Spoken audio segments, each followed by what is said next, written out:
Hola mis hermanos y mis hermanas muy queridas, compañeros, compañeras, amigos y amigas todas de nuestro canal Quizás Volvamos a Jesús, el canal de la fraternidad terapéutica del corazón de Jesús.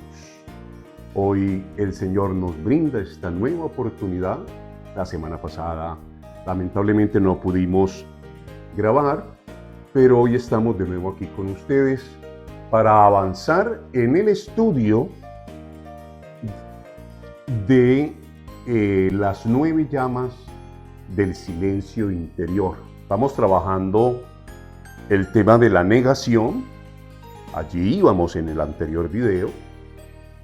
Vamos a retomar algunas ideas que ya habíamos presentado en esa anterior ocasión y vamos a continuar adelante con el mismo tema. Dice, la negación, un manto de oscuridad con el que buscamos escondernos de la luz.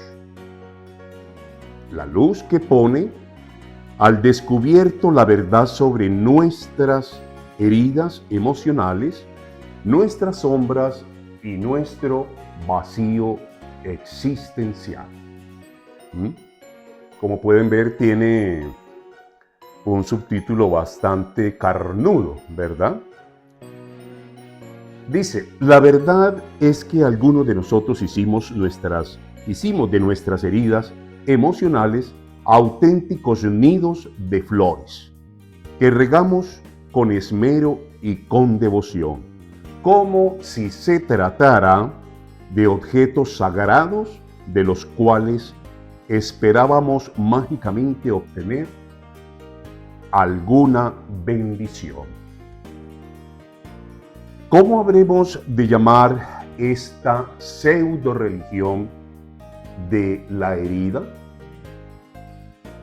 La llamaremos fetichización, porque le otorgábamos un poder mágico a nuestros propios sufrimientos, esperando obtener de ello lo que los psicoanalistas llaman los beneficios secundarios de la enfermedad. Esta era nuestra manera más habitual de manipular a nuestros familiares, a nuestros amigos y a los seres afectivamente próximos a nosotros. La fetichización de la herida nos proveía la forma más fácil de no asumir responsabilidades, de no dar la cara ante una realidad que nos pedía compromiso y honestidad. Otra cosa muy distinta es la auténtica experiencia religiosa y más particularmente aún la experiencia mística, por medio de la cual entregamos nuestras cargas a Dios y somos liberados para comprometernos con la transformación de nuestra realidad. Miremos pues entonces allí, apreciados compañeros y compañeras, la diferencia entre esa pseudo religión, ¿no?, del culto a la herida, ¿sí?, que nos servía para ¿qué? Lo dijimos ahora, nos servía para crear esos beneficios secundarios de la enfermedad, para alimentar esos beneficios secundarios de la enfermedad, ¿sí? ¿Y cómo se manifestaban esos beneficios secundarios de la enfermedad? Bueno, esos beneficios secundarios de la enfermedad fundamentalmente consistían en escondernos de la realidad, de los compromisos, de las responsabilidades, escondernos de el ambiente familiar, aislarnos y protegernos de tantas realidades que nos pedían a nosotros dar la cara y dar lo máximo que pudiéramos dar de nosotros mismos. ¿Sí? Huíamos de eso, ¿sí? ¿Y cómo huíamos? A través de este fenómeno de la fetichización de la herida, ¿sí? De la enfermedad. ¿Sí? En palabras más sencillitas, a ver, a que nos entendamos. Buscábamos que los demás dijeran, no, es que él es raro. No, es que él tiene sus mañas. ¿Sí? Mejor dejémoslo tranquilo. Mejor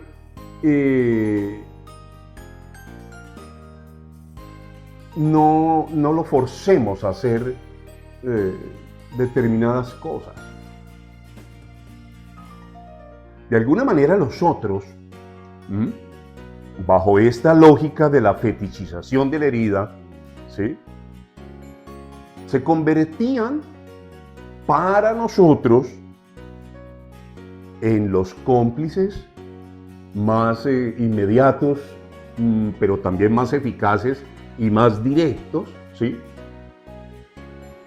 de esa estrategia de la enfermedad, ¿sí?, que consiste en afirmarse y afirmarse cada vez más, ¿sí?, que consiste en ir ganando poco a poco más zonas de nuestra vida.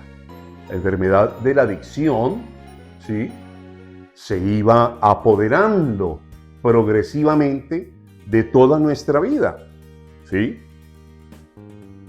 pero con un elemento agregado. Gracias a este proceso de la fetichización de la herida, ¿sí?, íbamos vinculando muy sutilmente, ¿no?, a las otras personas como aliados de nuestra enfermedad, no como compañeros en el camino hacia nuestra recuperación, sino como aliados de nuestra enfermedad. Y no estoy diciendo que era que nosotros consumiéramos sustancias psicoactivas con ellos. Absolutamente, ¿sí? Muy seguramente ninguno de nuestros familiares jamás probó pues ni siquiera un cigarrillo, como ellos mismos dicen en ciertas oportunidades, ¿verdad? ¿Sí? No es en relación con el consumo mismo físico de la sustancia, sino en aquello que los especialistas llaman la coadicción, ¿sí?, que es como crear todo un parapeto defensivo, ¿sí?, para que la enfermedad tenga vía libre y siga avanzando y tomando cada vez más, como digo, todas las áreas de nuestra vida, ¿verdad? Dice después, hay un autor que explícitamente ha dicho que el adicto es un místico que extravió el camino, ¿sí? Miren que por aquí nos van a dar una clave de salida que nos ayuda a resolver ese tema pseudo religioso de lo que llamamos la fetichización de la herida, ¿sí?, como de rendirle culto a la herida y promocionar nuestra enfermedad. La herida es la enfermedad, ¿cierto? En general se le llama la herida, pero es la enfermedad, ¿sí? Cargarla de todos estos poderes extraordinarios, casi religiosos. Vamos a ver que para el adicto esto de la mística, en buena medida, y justamente por eso, de la pseudo religión de la enfermedad, que hicimos de nuestra enfermedad una falsa religión, esto de la experiencia mística es precisamente parte muy importante, desde el punto de vista espiritual, muy importante de su recuperación. Lo vamos a entender en la medida en que vayamos metiéndonos. Dice, hay un autor que explícitamente ha dicho que el adicto es un místico que extravió su camino. No le falta razón a esta afirmación. Si miramos más de cerca la vida de muchos grandes místicos de la historia cristiana, veremos que a su manera, muchos de ellos reconocían que la portentosa fuerza que movía sus ideales y sus aspiraciones, de no haber sido por la misericordia de Dios, pudo haberlos conducido a muy penosos destinos de degradación y de esclavitud de sus propias pasiones. ¿Sí? De hecho, esto fue lo que ocurrió con varios de ellos cuando todavía no volvían sus pasos definitivamente a Jesús, el Cristo. ¿Sí? Este comentario es clave, es importante, porque entonces prácticamente nos viene a decir que en la estructura mental o de personalidad de no pocos santos, y particularmente místicos, ¿sí? Ellos mismos se ven como en el espejo, se ven a sí mismos y dicen, hola, si yo no conozco a Jesús, ¿sí? Y no hago experiencia de Él, esa experiencia interior, esa experiencia mística profunda, ¿dónde estaría yo hoy?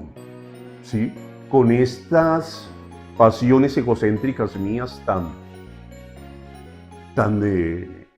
furibundas, tan adictivas, tan obsesiva y compulsivamente marcadas, ¿dónde estaría hoy?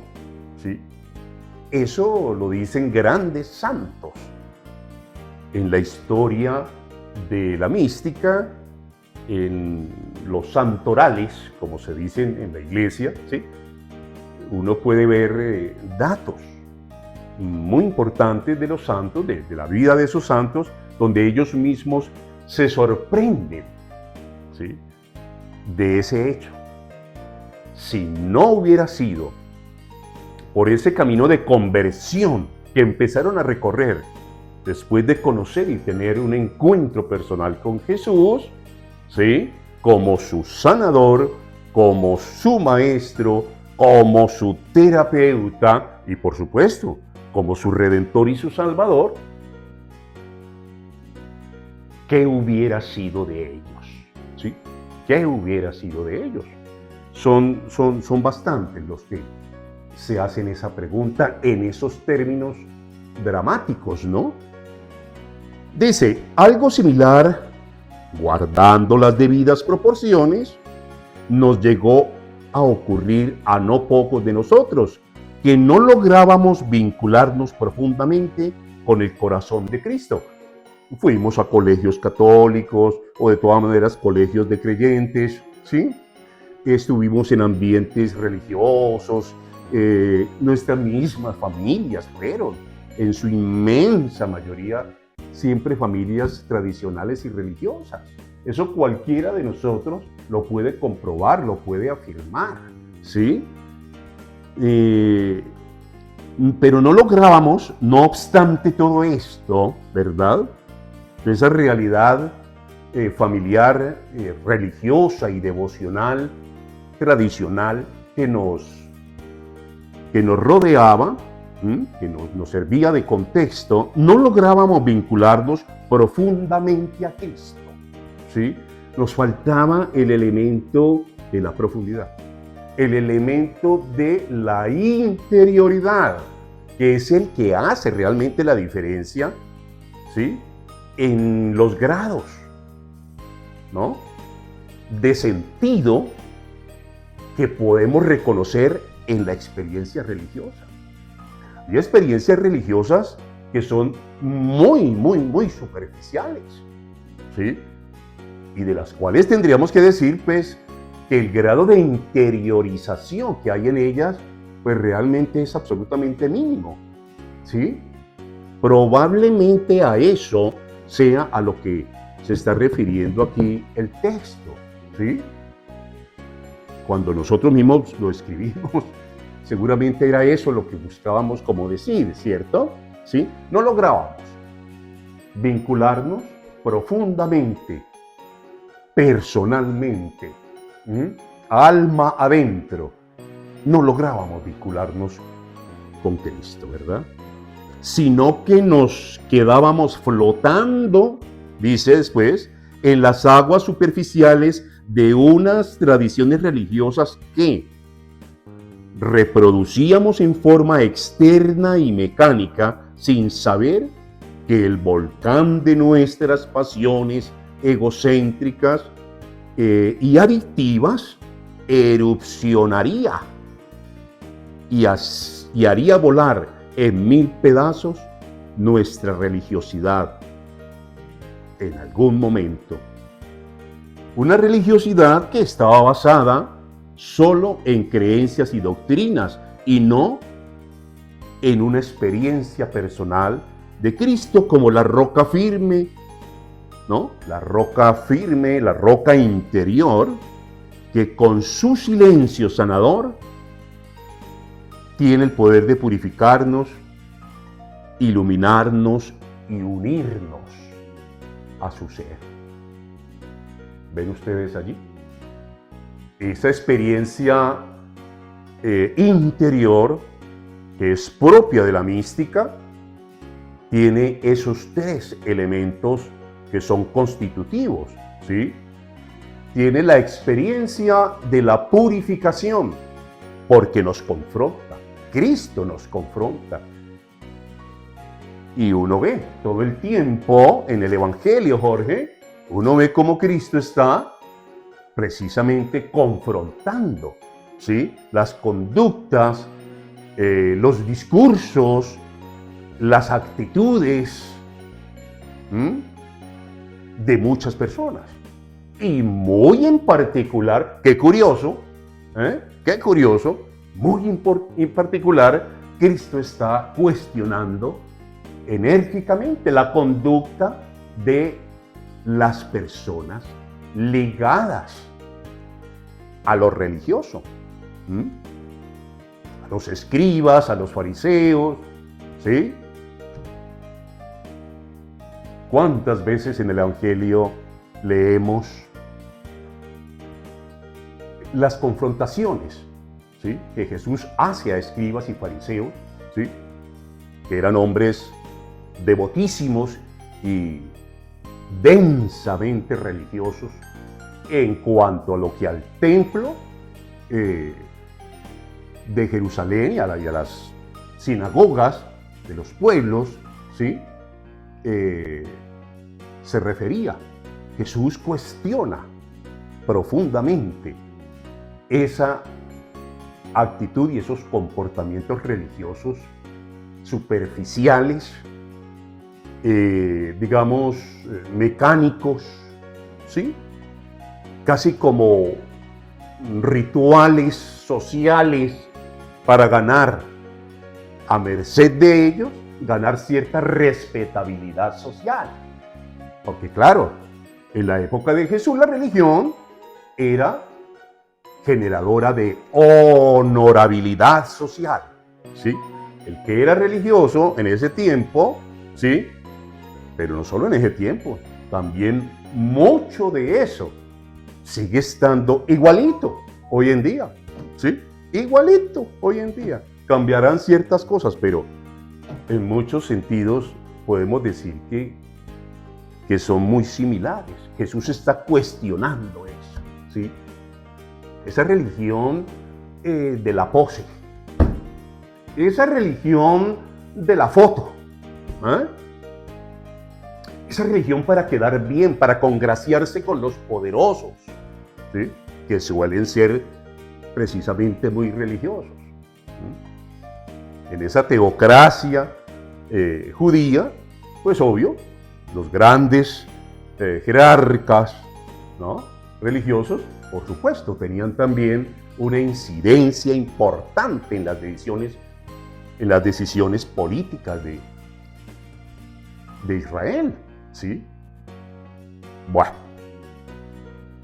hay de vez en cuando tenemos ocasión de leer algo sobre las vidas de hombres como San Pablo, ¿sí? Cuando tenemos ocasión de leer algo sobre hombres como San Pablo, hombres como San Agustín, aquí tengo precisamente las confesiones de San Agustín.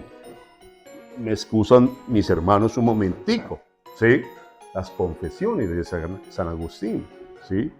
Es uno de nuestros aliados estratégicos en nuestra búsqueda espiritual rehumanizadora, ¿sí? Y ya tendremos oportunidad de comunicarles a ustedes por qué San Agustín, ¿sí?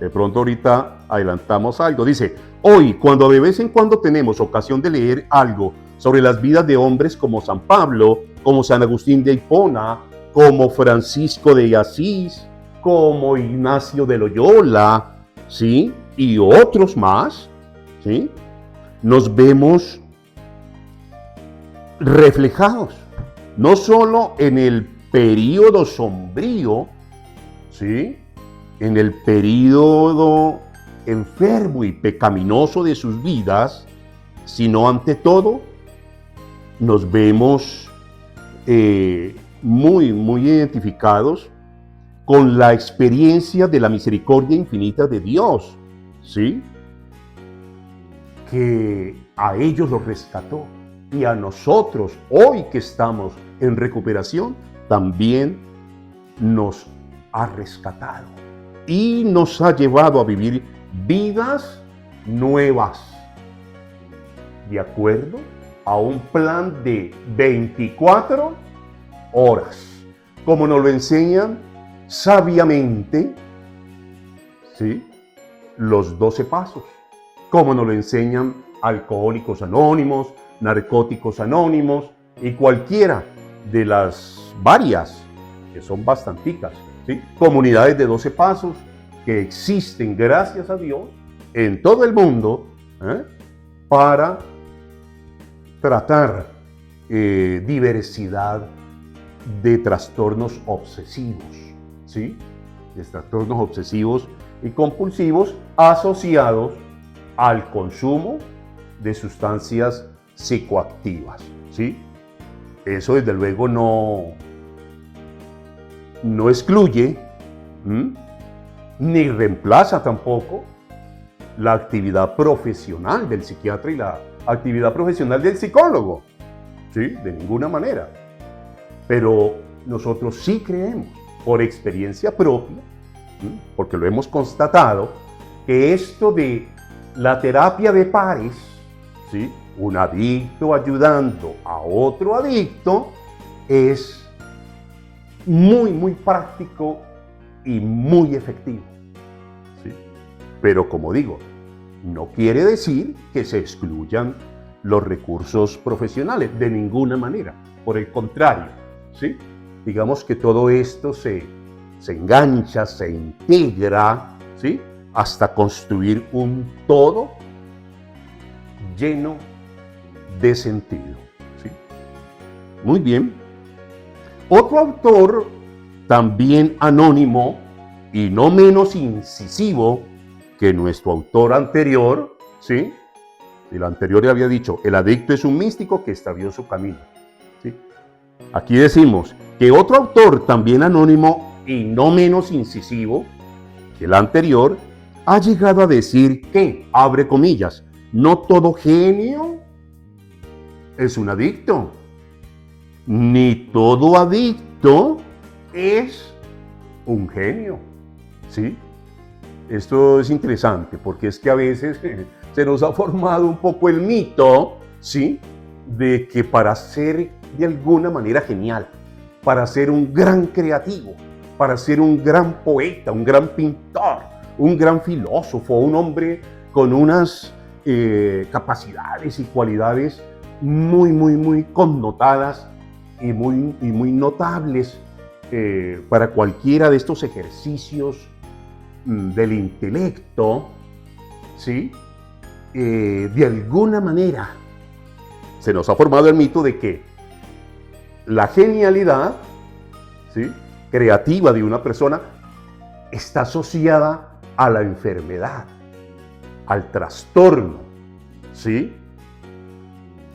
Y dentro de ese trastorno incluso el consumo de sustancias psicoactivas o de alcohol, ¿cierto? ¿Sí? Leemos que Isidoro Ducas, el conde de Lautréamont, por ejemplo, ¿sí?, que tenía una serie de consumos adictivos a lo largo de su vida. Leemos en Jean-Arthur Rimbaud, ¿sí?, su adicción al hachís. Lo leemos de Paul Verlaine, con un consumo compulsivo bastante agravado del alcohol, ¿verdad? ¿Sí?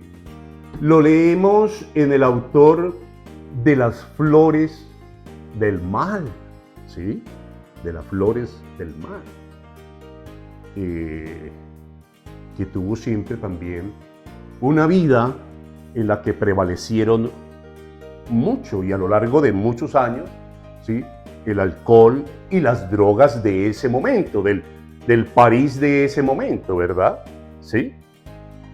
Entonces, como que se nos va formando ese mito, ¿sí?, en torno a la relación entre la enfermedad adictiva y la enfermedad mental, ¿sí?, en cualquiera de sus manifestaciones, y por otro lado, la creatividad expresa y manifiesta y muy notable, ¿sí?, en determinadas áreas del quehacer intelectual y creativo del hombre, ¿verdad? En particular la literatura y la filosofía está llena como de ese mito, ¿cierto? ¿Sí? De que los grandes creadores eran como los locos, ¿sí? Eran como los locos, ¿vale? Sí, efectivamente sí los hubo, y no pocos, ¿sí? Pero el problema es que estamos haciendo allí una trampa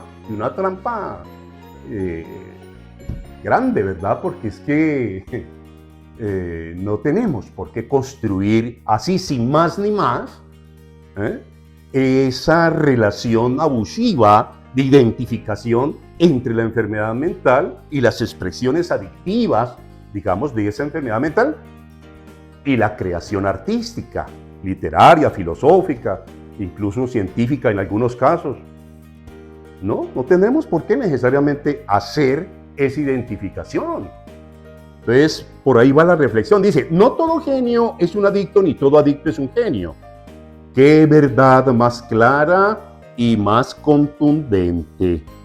Muchos de nosotros, después de haber parado el consumo y haber trabajado en nuestra recuperación durante años, hemos vuelto la mirada a los tiempos de nuestro consumo activo y hemos descubierto que no estábamos nada lejos de estar viviendo a la manera de aquel que se autocomprende, ojo aquí, aquel que se autocomprende como un genio injustamente incomprendido por su familia, por sus amigos y en general por su sociedad, por el contexto social en el que le tocó vivir, ¿sí? Y seguimos. No era que no tuviéramos, como tantas otras personas también lo tienen, ciertos rasgos de inteligencia sobresalientes. Claro, muchos de nosotros que llegamos al consumo de alcohol y de drogas en el pasado durante años, ¿cierto? Podemos quizás constatar que algo o mucho de esto es cierto.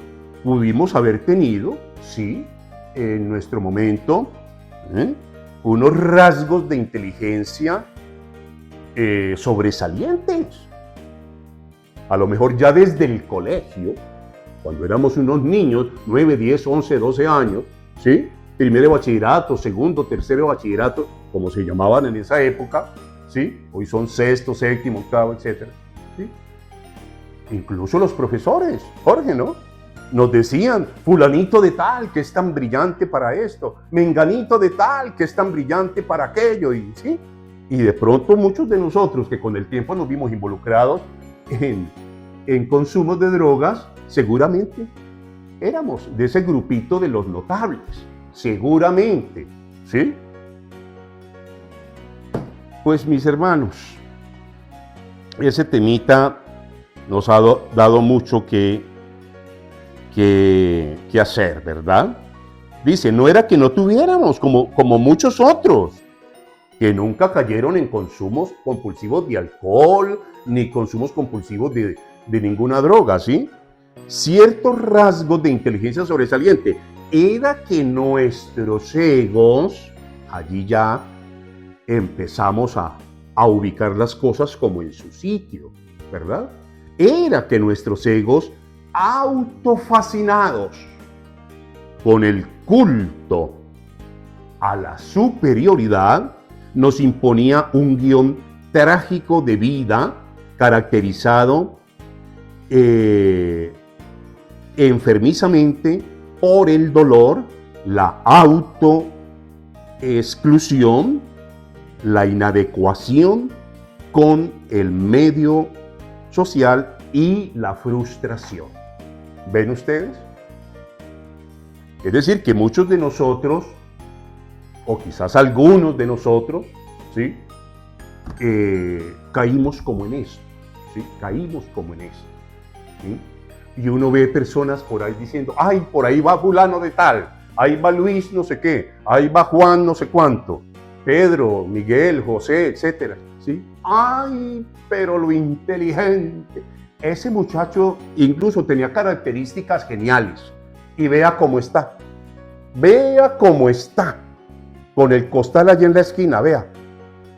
Duerme todo el día en el andén y vea cómo es. Oiga, pero es que era un genio. Un genio. Impresionante.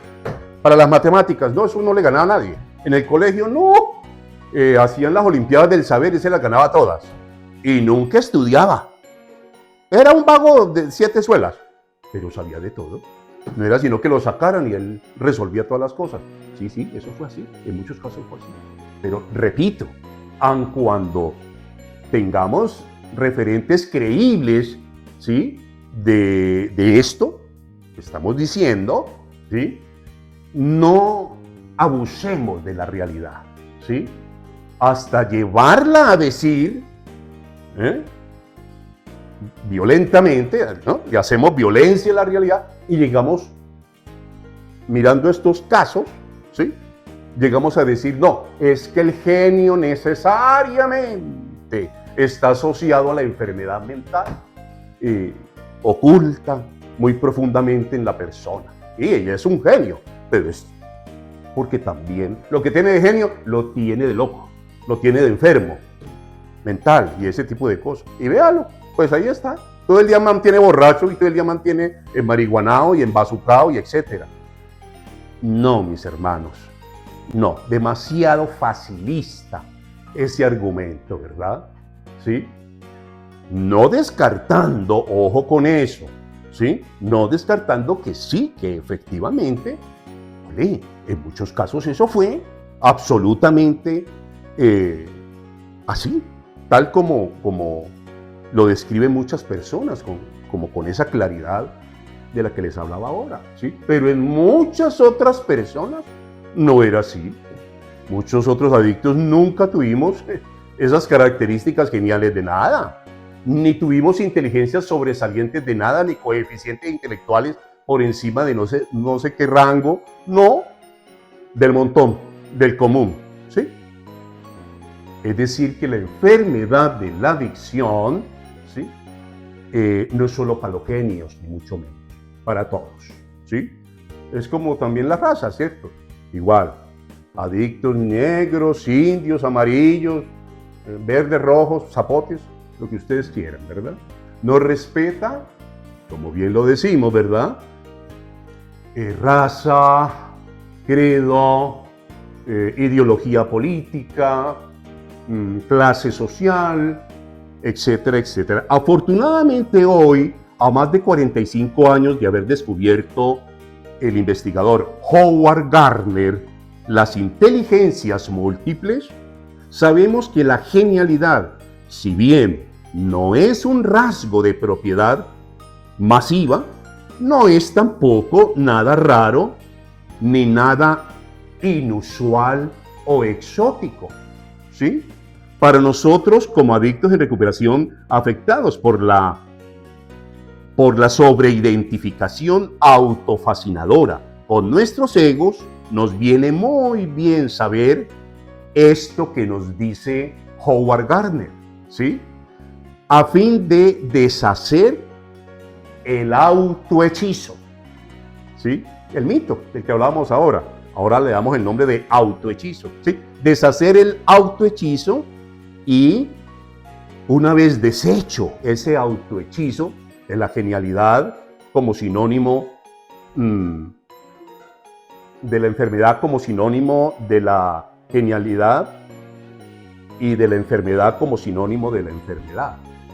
Repito, la enfermedad sinónimo de la genialidad y la genialidad sinónimo de la enfermedad, ¿sí? Vivíamos como de ese autohechizo, ¿sí?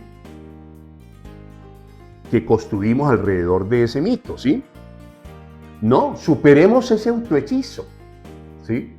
Acabemos con el hechizo y empecemos ahora sí a trabajar responsablemente en nuestro autoconocimiento, en nuestra autoaceptación, a fin de acoger amorosamente nuestras deficiencias, ¿sí? Y proyectar saludablemente nuestras fortalezas y nuestros talentos, incluidos también los talentos sobresalientes, ¿sí? Y darles la mejor salida y el mejor uso, de manera que puedan contribuir a la rehumanización de nuestra cultura y de nuestra sociedad. ¿Ven? Eso sí, cualquiera sea el talento que hayas tenido o que tengas, ¿sí? Muchos dicen que el talento que no se cultiva, pues finalmente se va perdiendo. Bueno, eso sí, hay una lógica allí, digamos, práctica, ¿sí? Que como que valida, ¿sí? Esa afirmación. Lo que no se practica tiende a desaparecer, ¿sí? A atrofiarse, ¿sí? Digámoslo así, ¿verdad? Bien. La negación, dice la guía de Narcóticos Anónimos, abre comillas, es la parte de nuestra enfermedad que nos dice que no tenemos una enfermedad. Repitamos eso. La negación es la parte de nuestra enfermedad que nos dice que no tenemos una enfermedad. Cuando estamos en negación, somos incapaces de ver la realidad de la adicción, ¿sí? El que está en negación solo hace miradas selectivas, ¿sí? No mira toda la realidad, mira solo esto y esto y esto, pero no ve el resto, ¿sí? Miradas selectivas, ¿sí? Cuidadosamente selectivas. Más adelante, la misma guía de Narcóticos Anónimos nos precisa algunos indicadores concretos de negación, que son los siguientes.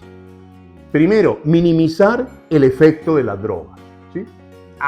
Eso no es tan malo como ustedes han creído, ¿sí? Es que ustedes satanizan todo y todo lo ven como la obra de Satanás y la obra del pecado. Dejen de ser tan míticos y dejen de ser tan fantasiosos, ¿sí? Tan atrasados, ¿no? Casi que le decíamos muchos de nosotros a nuestros familiares o a ciertas personas que nos confrontaban, ¿sí?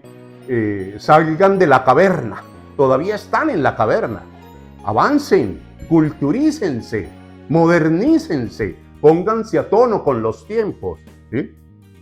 Ese es el primero, ¿verdad? Minimizar el efecto del consumo de las drogas. Y por algo lo hacemos, ¿sí? Por algo decimos, no, esto yo lo manejo y esto no es tan malo como dicen. Y no.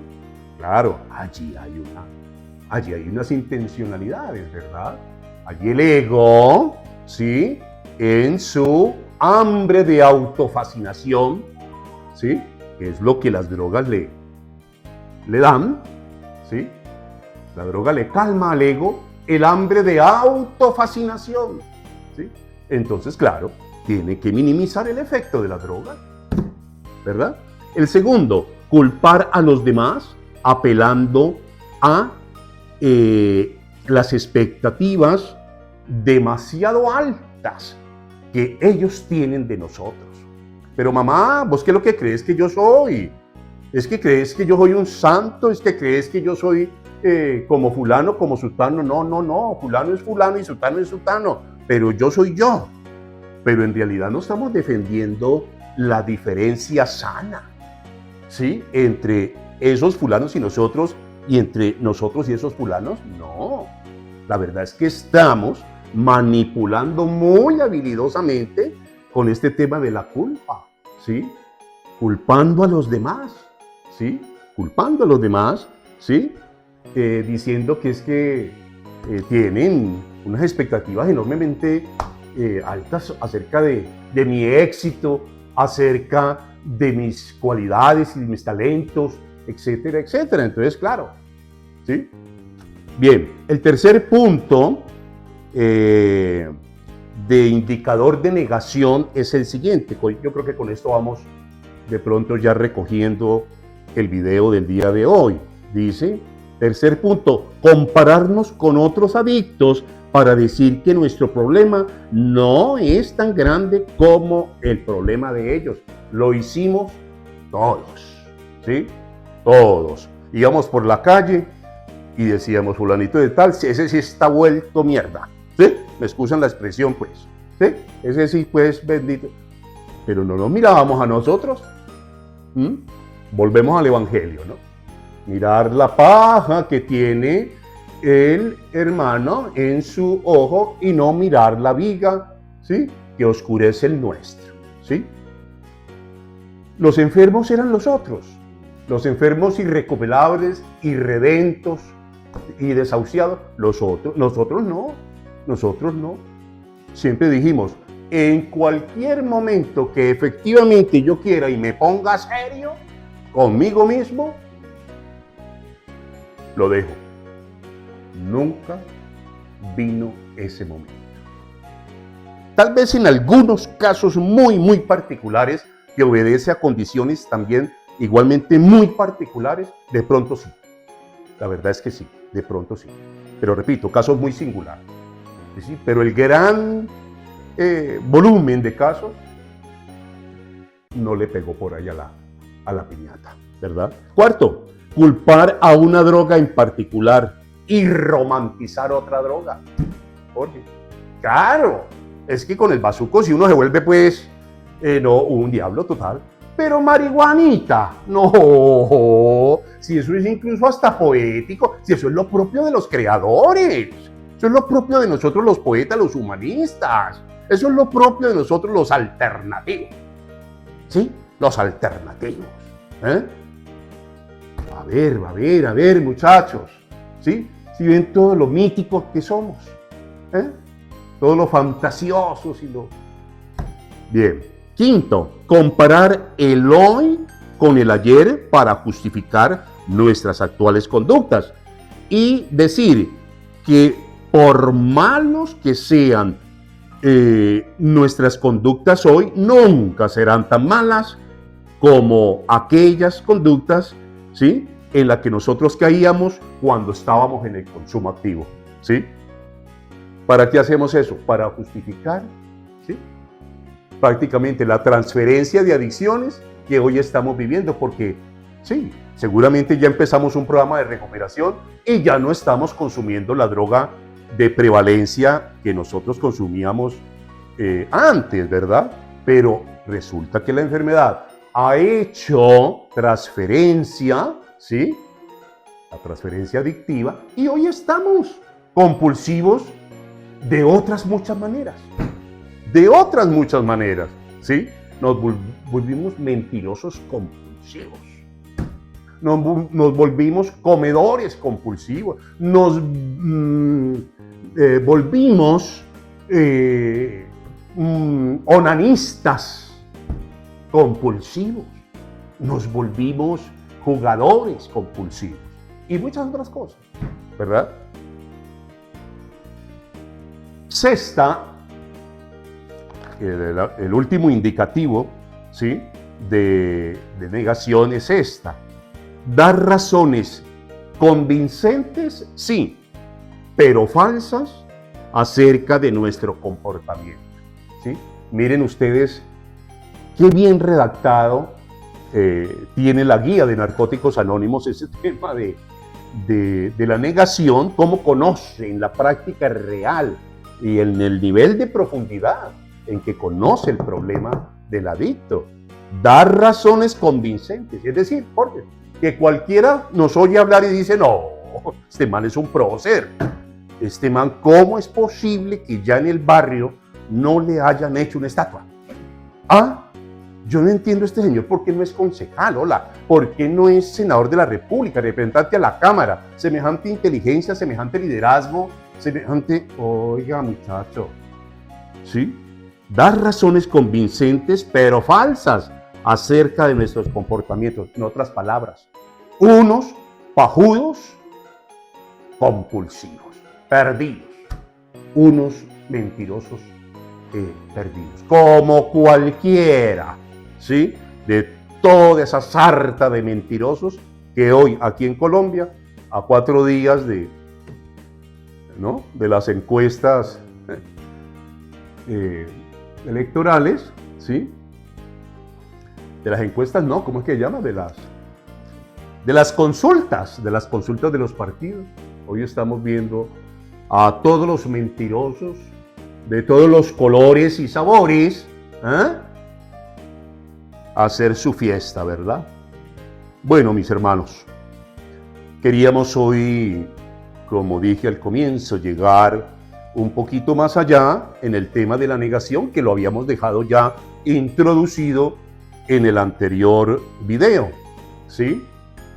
Y queríamos particularmente trabajar estos 6 indicadores de el problema de la negación del adicto, ¿verdad? Estos 6 indicadores. ¿Logramos el objetivo? ¿Sí? Ese era el objetivo, llegar hasta aquí. En la próxima vez que nos veamos, el próximo video, avanzaremos a otros temas importantes, entre ellos los 5 efectos de la negación. Estos de acá son los 5 indicadores de negación, pero acá lo que sigue es los 5 efectos, ¿sí? Es decir, lo que eso trae como consecuencia, ¿verdad? Y vamos a hacer una sustentación bíblica, o particularmente desde el Evangelio, ¿sí?, de cada uno de esos 5 efectos de la negación. Estos 5 efectos ya no son traídos de la guía de Narcóticos Anónimos, ¿sí?, como si lo fueron los 5 indicadores. Estos 5 efectos que trabajaremos la semana entrante son elaboración nuestra a partir de nuestra propia investigación y desde luego desde mirar demorada, profunda y críticamente lo que ha sido nuestra experiencia de recuperación a lo largo del tiempo que Dios ha querido regalarnos, ¿sí?, en recuperación. Mis queridos hermanos y hermanas, mis queridas compañeras y compañeros, amigos y amigas todas, gracias a ustedes por regalarnos estos minutos de su tiempo. Eso lo valoramos mucho y les agradecemos infinitamente. Por favor, no se olviden de dejarnos sus comentarios en nuestro canal y, por supuesto, suscribirse al canal, darle a la campanita y, ante todo, nos gustaría mucho que nos formularan preguntas alrededor de estos temas que nosotros sabemos, ¿sí?, por experiencia propia, que son temas de discusión, son temas que generan necesariamente mucho debate, ¿sí? Estamos abiertos a esa discusión, a esos debates y queremos que ustedes sean precisamente los promotores de ese ambiente fraterno, ¿sí?, hermanable y saludable de trabajar juntos unos por otros por la rehumanización cristiana integral de nuestra sociedad y nuestra cultura. Sisas, mis hermanos y hermanas, hoy y siempre volvamos a Jesús.